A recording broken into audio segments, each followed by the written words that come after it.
Hello, everyone. We'll just wait a couple of minutes for people to join, and then we can get started. Thank you for joining.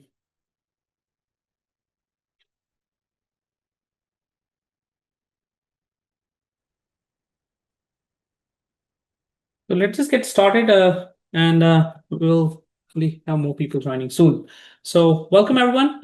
Thank you for joining us today for this webinar, Stock versus Real Estate. One of the very interesting topics that I keep hearing people debate about. So decided to have this webinar discussing some of the trends. Hopefully this just isn't another market discussion. It's about sharing the knowledge and insights we have gathered over several years of analyzing equities, real estate side by side. We have seen how both markets behave across different cycles, what drives returns, and more importantly, what are the hidden risk and opportunity that really lies in the back. So in today's session, we'll walk through how the data from the last decade sets the stage uh, for what we're seeing now, why today's environment gives us a different lens on risk, return, and diversification, and how we at Valueless Capital are interpreting these trends for next couple of years. This webinar is getting recorded, so just wanted to have the disclaimer, and we'll have some Q&A. Definitely put some questions in the chat. I will answer them as I can. So just going over to why this topic now. So most of the people, the end goal is to have a cash flow, and equities have a decent compounding, but doesn't have much dividend income. And that's why real estate has a little different hook to it. The interest rates are elevated, which hasn't existed in the years, so that has some pros and cons to it.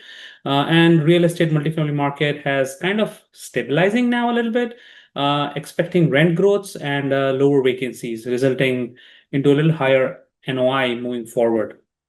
From the investor's lens, 2025, 2026 is a more reliable compared to last few years because of the volatility with the interest rates and everything that's been so much uncertainty in the market. And that's hopefully trying to getting better as things are getting a little more stable in those aspects. A little bit about our team. Priyanka, Shah, and myself, we have been part of this company. It's been over 8 years now. We have been doing real estate, and Priyanka has a background in IT, and she has been a project manager and working in real estate sometimes like a project manager, managing things and things like that. So we were able to bring some of the experiences from our jobs into real estate. And myself, I have a background working in private equity company where I manage a portfolio company based out of New Jersey. So there I understand how numbers work, how acquisition happens, and how a business is run. So all that kind of helps me with the real estate, helping me uh, seeing it from a different perspective. So just a disclosure, just everything we say here is uh, our opinion. Doesn't mean it's gonna performance is gonna repeat by itself. And some of the discussions we're gonna do might be applicable to only some qualified investors. So it might depends on each deal and stuff like that. And this is no solicitation. It is just information webinar. So that's just a disclaimer to begin with. Some of our recent projects, so we do single family grounds up development. So these are some of the projects that we completed here in New Jersey recently. So that's some of the projects. We do multifamily in New Jersey. So we have some 6 units, 18 units across New Jersey. So we have some properties that we manage in New Jersey. There are some properties out of state that we work with a bigger team sponsors and help them put the deal together and things like that. So we got some, we had a deal that happened in South Carolina, and then we're doing one deal in New Jersey coming up soon. So we are kind of a little bit doing different things in real estate and trying to make the best returns for our investors as we do that. Some of our investors, this Manish Parekh, one of our investors from really starting when we started real estate. He has been based out of New Jersey, invested with us on multiple projects, was looking to diversify beyond stocks, and he wanted to needed some short-term asset-backed investments with a more clear timeline. By partnering on this different projects with us, he was able to get the returns that we promised, and was really happy and has been investing with us ever since. And as you can see, has given a good testimonial to us as well. And some of the market analysis. So the core of the presentation here, right? So it's going to be a lot of numbers now. So just be ready to go through that. So S&P 500, as you can see, the returns have been really volatile over different years. And that's how stock market is. 1 year you get 20% return, and there's a year that you get 3% return. And then COVID hits and things change, and there's so much volatility, right? So overall, it generates between 8 to 10% return.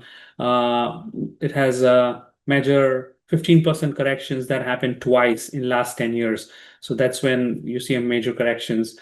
Strong momentum creates a high bar for alternatives, and that's where I think multifamily can give us the risk return that a stock market can't give us. So cash flow is something that most of the investors we talk to is important to them, and that's why real estate can really provide them that stock market might not be able to provide.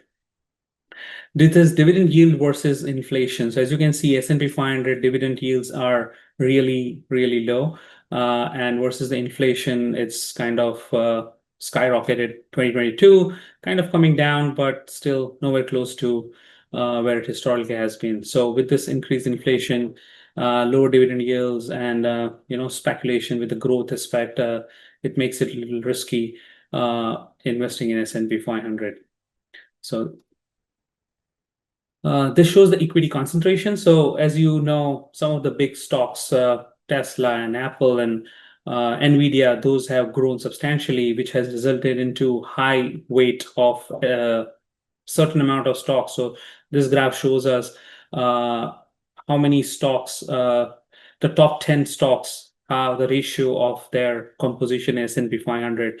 So it's been to almost close to 31.8% now, and it's going higher and higher with some of the stocks performing really well. So there's too much risk in concentration in some of the stocks, which adds to the volatility when you invest with any kind of index like S&P 500.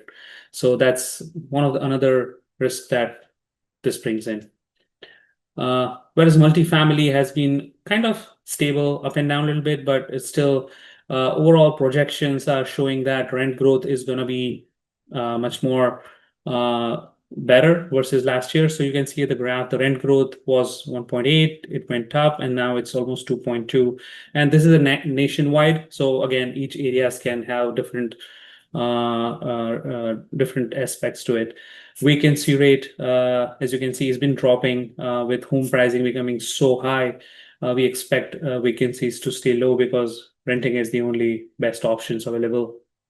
NOIs, we are seeing a little bit of growth happening there with rents growth, and managing the expenses is what is helping us to manage some of the NOIs. And so overall cap rates are kind of improving slowly and gradually. And the uncertainty is going down with interest rates kind of being where they are and pretty much trending downwards with what's supposed to happen. So that's kind of all good news. Some of the deliveries versus absorption, right? So it's demand and supply for multifamily, where we are seeing this data that the supply has kind of outgrown the demand currently. But as you can see in the graph, the blue line is the deliveries, and the deliveries are kind of going down with new constructions slowing down with all interest rates and all the other concerns, whereas the absorption is going high. So this kind of shows us a very good graph. The 2024 peak deliveries around 490K, dropping to 390K by 2026, right? So supply demand gap that should help stabilize rents and probably have rent growth and stabilize and better NOIs, right? So that's another good aspect of real estate that we're hoping to see. A lot of private credit AUM growth is happening. So as the lenders become stringent and the standards become higher, a lot more private people are investing. as a debt opportunity and leveraging the high interest rate because they're able to generate more returns on it. So that is also growing. So a lot more people are feeling comfortable investing debt versus equity, and that's helping some of the high AUM investments that's happening in real estate. Some of the income comparisons, right? So S&P 500 dividend wise, it's like only 1.4, 10-year treasury 4.2, corporate bonds around 5.10. RE debt investments is a senior position. You're able to get up to 10% or sometimes even 12% depending on the deal. So you're able to get much better returns on your debt investments. REIT dividends are also much lower. So overall, if you're looking for a decent, stable return, real estate can give you that with a substantial lower risk and volatility. So we'll be looking at some of the returns over 10 years, right? So S&P 500 showing around, it has generated around 14% return. But as you can see, the blue portion is what is the income, which is the dividends, and the growth is 12.8, right? So overall, there was growth, but the dividend is small, and that is good. But at the same time, growth comes with some volatility, which we'll be covering in the next slides. But multifamily brings in a much more portion of its returns are income versus price growth. So that makes it a little more comfortable for some of the investors who are looking for that consistent cash flow. Real estate debt investment, again, as we discussed, 10 to 12%, that's kind of all income that you start getting the day you start investing. And then there is some 60-40 ratio where you can invest 60% equity, 40% debt. And that shows you what kind of returns you can generate by doing that.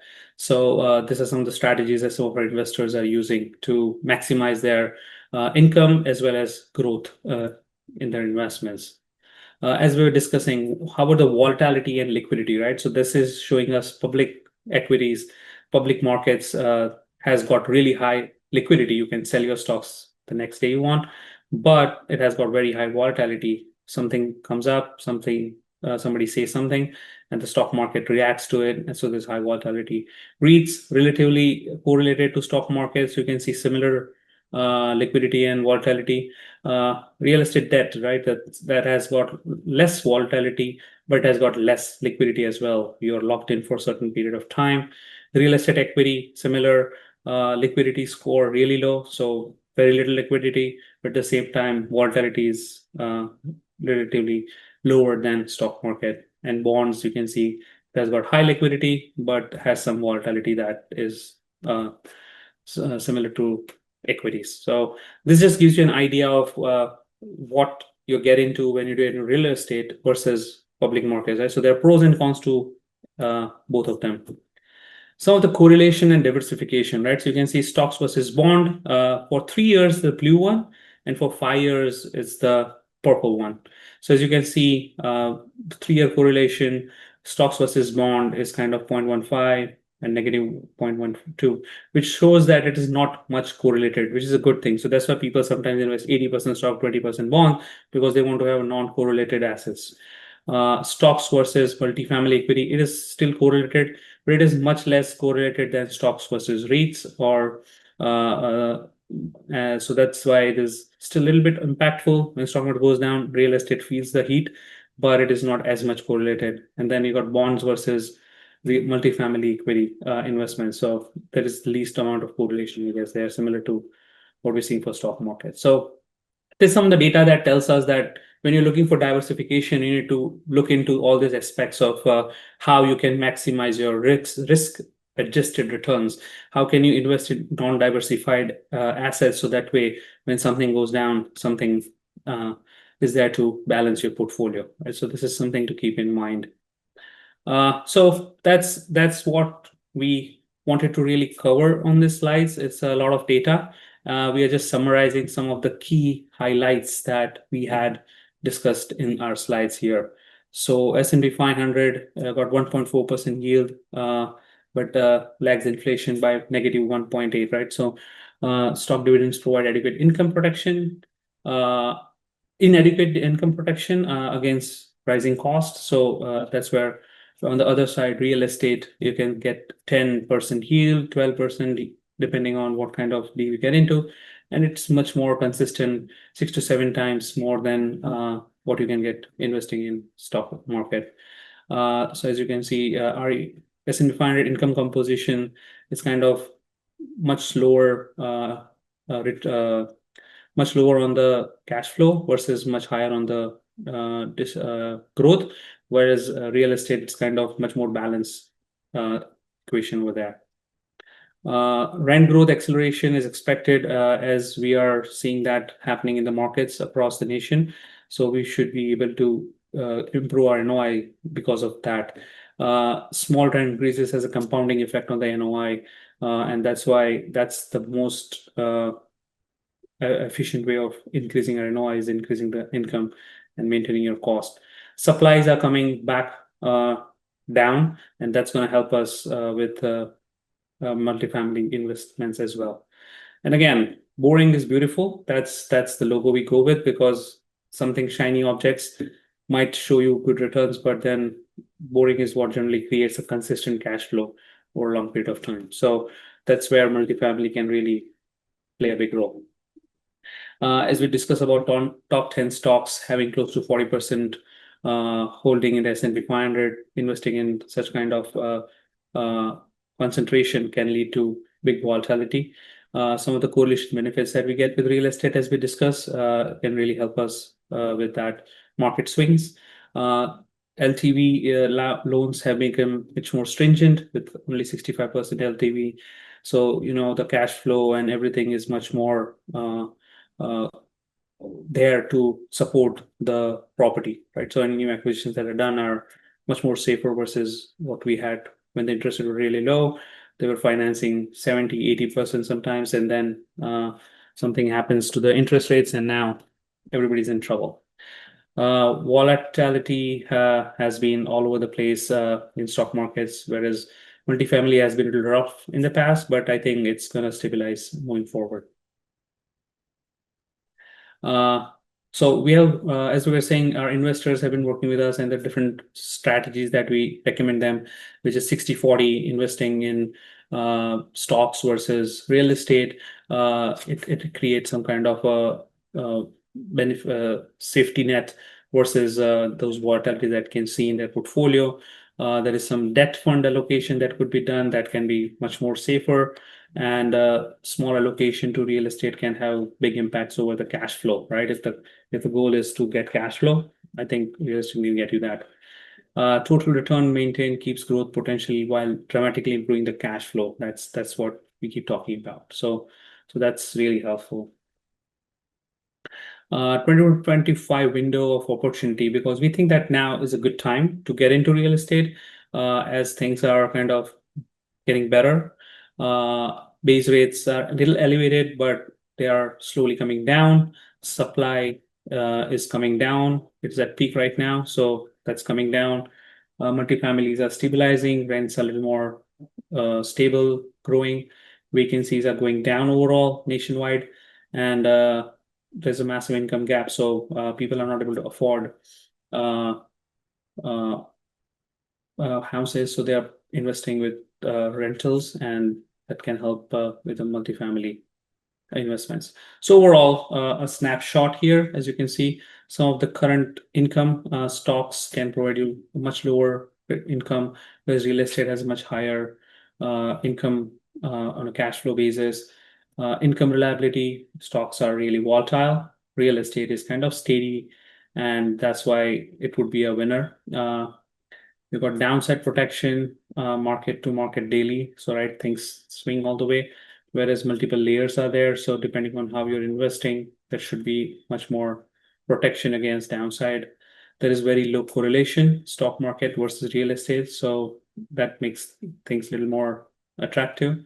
And 2025 stock markets are really high valuation and a lot more volatility versus real estate. I think that's where the growth is expected to come. So that's why overall, if you see, we feel real estate should give us the returns and safety that we are looking for our investors. This is kind of our final slide here. So feel free to join our investor newsletter. This is the QR code that can be used to do that. or we can set up a one-on-one call and discuss some of your personal goals and how real estate might help achieve those goals. And then we've got an investor portal where we keep doing these webinars. So all those webinars are stored on the investor portal. And once you create a login, you should be able to access all that. So we provide valuable data as well as inputs to our investors. So this is where they can access it going back to all the webinars we do. So these are some of the key benefits we provide to our investors. And yeah, last slide. So that's our company, valuepluscapital.com, and our email is info@valuepluscapital. So happy to see if anybody has any questions or any concerns with what we presented. Happy to answer them as we are towards the end of our presentation here.